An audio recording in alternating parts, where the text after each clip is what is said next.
Come get me. I'm waiting for you here. A new flashpoint is erupting in Latin America, and this time, it's Colombia at the center of the storm. On Monday, Colombian President Gustavo Petro issued a bold and unprecedented challenge to U.S. President Donald Trump, responding directly to escalating American threats following Washington's controversial military operation in Venezuela. Come get me. I'm waiting for you here. The words mirroring a taunt once made by Venezuela's Nicolás Maduro, now detained by U.S. forces after a dramatic weekend raid. But Petro's challenge marks something far more dangerous, a direct confrontation between Bogotá and Washington. Venga por mí. Last night, on the order of the President of the United States, Aquí lo esperan Miraflores. and in support of a request from the Department of Justice, No se tarde en llegar. the United States military conducted an apprehension mission in Caracas, Venezuela, to bring to justice two indicted persons, Nicolás and Cecilia Maduro. Cobarde. Nicolás Maduro had his chance until he didn't. He effed around and he found out. This was one of the most stunning, effective, and powerful displays of American military might and competence in American history. Like, I don't understand yet how they haven't figured this out. And now, if you don't know, now you know. Because this is the way it's going to play out. And I think people need to understand that this is not a president that just talks and does letters and press conferences. And, if he says he's serious about something, he means it. But don't play games. Don't play games with this president's in office, because it's not going to turn out well. Tensions surged after President Trump publicly criticized Colombia, accusing Petro of presiding over a country overrun by cocaine production. So is that what you would say, that we're in the business of nation building now? We're in the business of having countries around us that are viable and successful, and where the oil is allowed to freely come out, because that's good. It gets the prices down. That's good for our country. Now, we have a very sick neighbor. It's not a neighbor, but it's close to a neighbor, and that's Venezuela. It's very sick. Colombia is very sick too, run by a sick man who likes making cocaine and selling it to the United States, and he's not going to be doing it very long, let me tell you. What does that mean? He's not going to be doing it very long. He's not doing it very long. He has cocaine mills and cocaine factories. He's not going to be doing it very long. So there will be an operation by the U.S. and It sounds good to me. Secretary Rubio mentioned. You know why? Because they kill a lot of people, yeah. For Petro, a former leftist guerrilla who laid down arms decades ago, the remarks crossed a red line. In a stark warning, Petro said any military strike would unleash chaos across the region.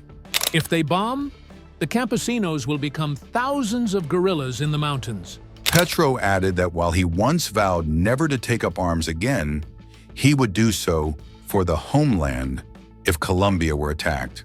The Arifuna culture that the English, after trying to wipe out, he told us, that's what I said over there at the United Nations in Panama, where the Sinu River flows into the sea it entails a responsibility.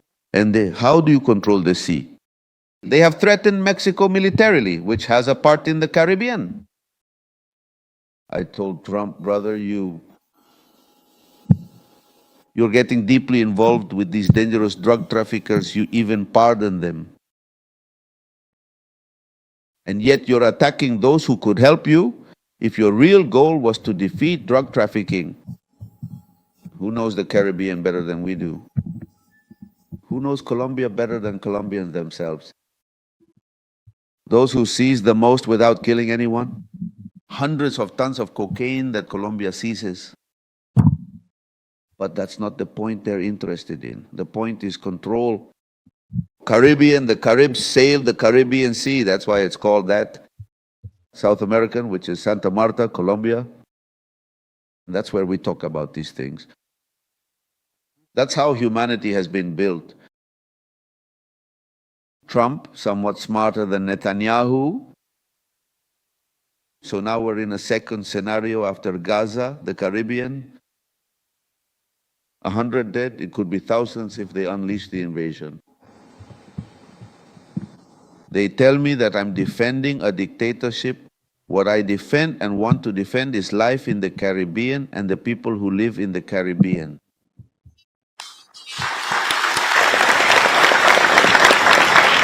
We've dealt with dictatorships ourselves. We don't need much support for that.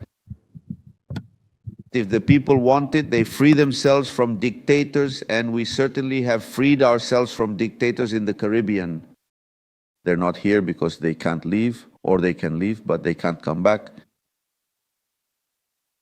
Like a new political subject. Beyond and more powerful than nations with fewer deaths, but it continues, and the explosiveness that could happen there is at risk of a desperate move for peace.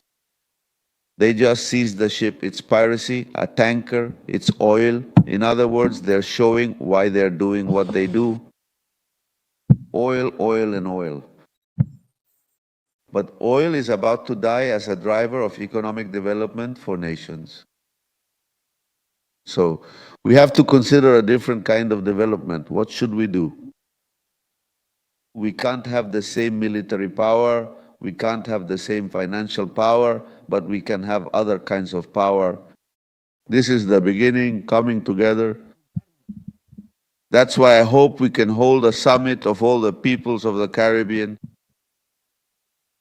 to rise up on April 9th precisely, peoples without breaking the balance of life of the... Thank you, very kind of you. Colombia's Ministry of Foreign Affairs quickly issued a formal condemnation, rejecting what it called unacceptable threats and reaffirming Bogotá's commitment to dialogue, cooperation, and mutual respect. The statement underscored Colombia's position: sovereignty is not negotiable. This confrontation did not emerge overnight. Relations between Petro and the Trump administration have been deteriorating for months. In October, Washington sanctioned Petro and members of his family over alleged ties to drug trafficking, accusations the Colombian leader has vehemently denied. Bottom line is, we talked about a drug caliphate in our backyard. You know, we had Venezuela, we have Cuba, we have Colombia in our backyard.